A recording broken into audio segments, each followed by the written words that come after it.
mengenal Allah menggunakan ciptaan Allah.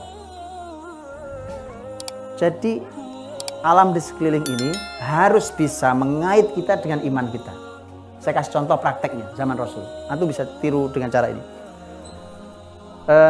Sahabat Nabi SAW Jarir bin Abdullah, Jarir bin Abdullah, seingat saya Jarir bin Abdullah, waktu itu malam purnama di Madinah. Kemudian mereka menikmati purnama itu.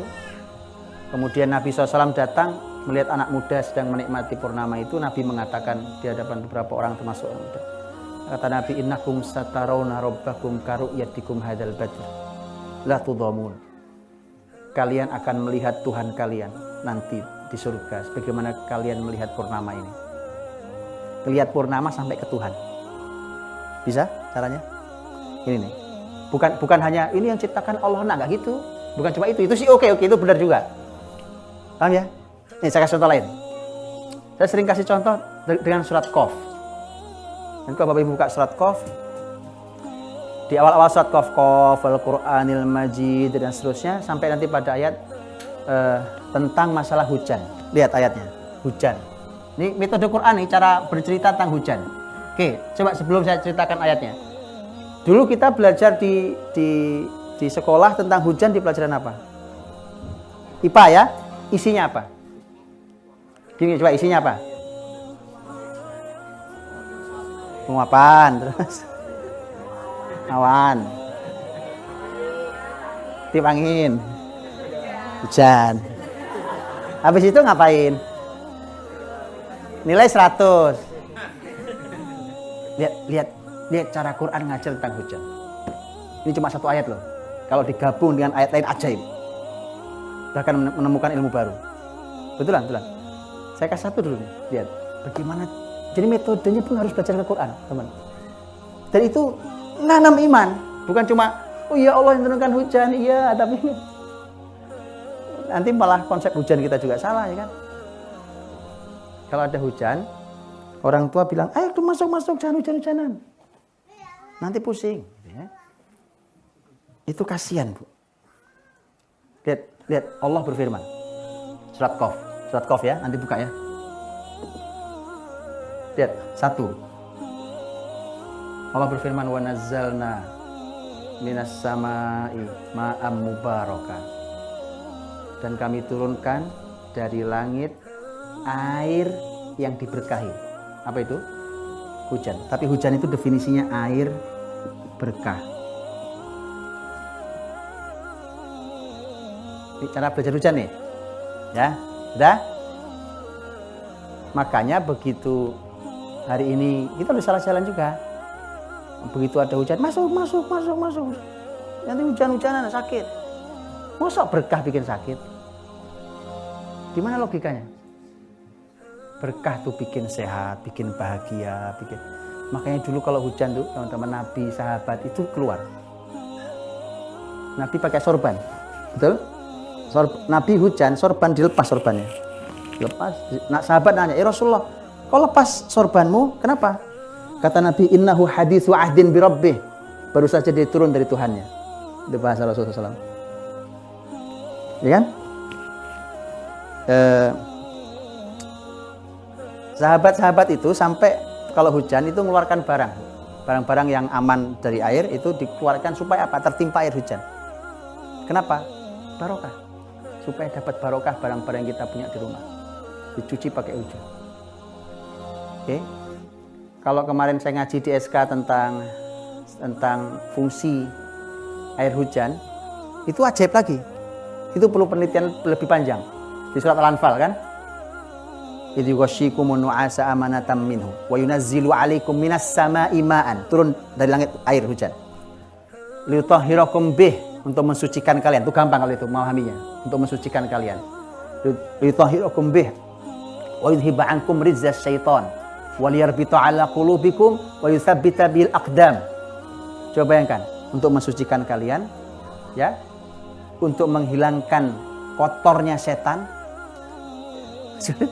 untuk mengikat hati kalian, yarbita 'ala qulubikum, dan untuk meneguhkan langkah kaki kalian. Ya Allah, fungsi hujan banyak banget. Ayo dong, mana ilmuwan, teliti dong. Ayo, teliti dong. Ya kan?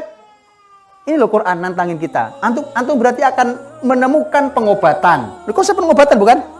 Loh, bayangkan bahkan menemukan konsep sosial. Jangan-jangan kita sering berantem karena jarang hujan-hujanan. Oh iya dong. Kan hujan menyatukan hati kali, mengikat hati kalian. Bukan begitu? Kayaknya kita harus hujan-hujanan, Pak. Daripada berantem terus, kayaknya kita hujan-hujanan aja yuk. Siapa tahu hati kita nyatu. Tapi teliti dong, tolong. Kan Anda ilmuwan, teliti gitu. Betul kan? Hati yang kotor-kotor nih kurang hujan-hujanan nampaknya. Karena Allah hilangkan najisnya setan itu dari hati kalian. Langkah kaki yang mantap itu, walaupun dalam tafsirnya nanti ada pembahasan tentang letak pasukan Nabi. Tapi ayatnya umum mengatakan bahwa meneguhkan langkah kaki kalian. Jadi kalau hujan tuh kalau antum bahas hujan dalam Quran ajaib isinya. Ya, banyak hal. Tapi saya mau bicara yang ini dulu ya. Ajaib. Nanti saya kasih contoh umpamanya di surat An-Naba umpamanya antum tahu. Surat An-Naba bahwa Allah menurunkan hujan itu dari Al-Mu'sirat. Betul ya? Al-Mu'sirat. Mu'sirat itu terjemahan di kita awan. Padahal dalam bahasa Arab Mu'sirat bukan awan. Awan itu bahasa Arabnya sahab. Ada di ayat yang lain, sahab. Itu awan. Mu'sirat antum tahu? Mu'sirat itu alat mu'sir, asir, tahu asir? Asir itu jus. Jus, asir. Jus mangga, jus asir. Mu'sir itu alatnya. Juicernya. Iya. Antum bayangkan itu. Allah ingin menggambarkan awan itu cuma perlu diperes keluar air. Apa enggak munculkan ilmu baru nanti? Ya kan? Apa enggak muncul ilmu baru? Betul? Kan sekarang ada rekayasa hujan, banyak kalau ada awan apa mau rekayasa ditaburi apa itu? Garam apa segala macam. Allah ingin menyampaikan mu'sirat. Wa anzalna minal mu'sirati ma'an sajjaja. Gitu ya? Itu PR antum semuanya, ilmuwan. Tapi lihat cara Allah menjelaskan di satu ayat saja, di 2-3 ayat saja tentang hujan. Pertama air berkah, turunkan air berkah dari langit, ma'am mubarakah. Terus habis itu ayatnya apa bunyinya? Fa'ambatna bihi jannati wa habbal hasid. Ya? Nanti bicara fungsi. Wan nakhla basiqatil laha tal'un nadid. Bicara tentang fungsi. Fungsinya menumbuhkan pohon-pohonan, menumbuhkan ini segala macam ya, menumbuhkan termasuk pohon korma dengan mayangnya yang menjulang dan seterusnya. Ya, ini fungsi atau manfaat. Tuh. Apa berhenti sampai di situ? Enggak. Kalau prosesnya tadi sudah bilang, prosesnya ayat lain bicara. Apa berhenti? Tidak berhenti di situ. Kalimatnya nanti adalah rizqan lil ibad. Ini rezeki bagi hamba.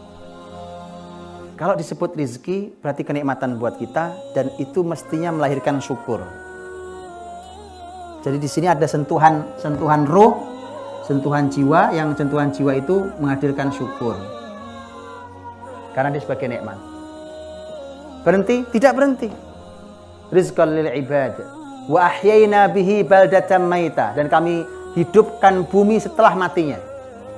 Masuk ke fungsi lagi tapi lebih besar lagi. Bumi mati, tanah itu mati, dihujani tumbuh dia. Wahina bihi baldatan maita. Yang keempat, kadzalikal khuruj. Begitulah kebangkitan kalian nanti. Antum lihat, bicara hujan loh teman-teman, ujungnya kebangkitan. Ngerti? Gimana kurikulum itu? Nggak ada di kita kurikulum itu. Gitu. Kalau bicara sama anak-anak begitu teman-teman. Melihat hujan, ini cara bertuturnya. Tadi boleh juga, ini penguapan, nguap awan, boleh juga nggak apa-apa. Itu kan, ya kan? Kenapa antum tidak? Ya dong, Quran dong, ayo dong. Ini loh metode Qurani asli yang telah membentuk generasi luar biasa terbaik yang ada di muka bumi ini. Ini loh. Ya, ini cuma contoh. Dengan itu maka betul tadi Al-Ghazali mengatakan mengenalkan Allah dengan ciptaan Allah, ini cara mengenalkannya begini. Qur'ani metodenya. Bisa ya? Ini contoh bisa ya?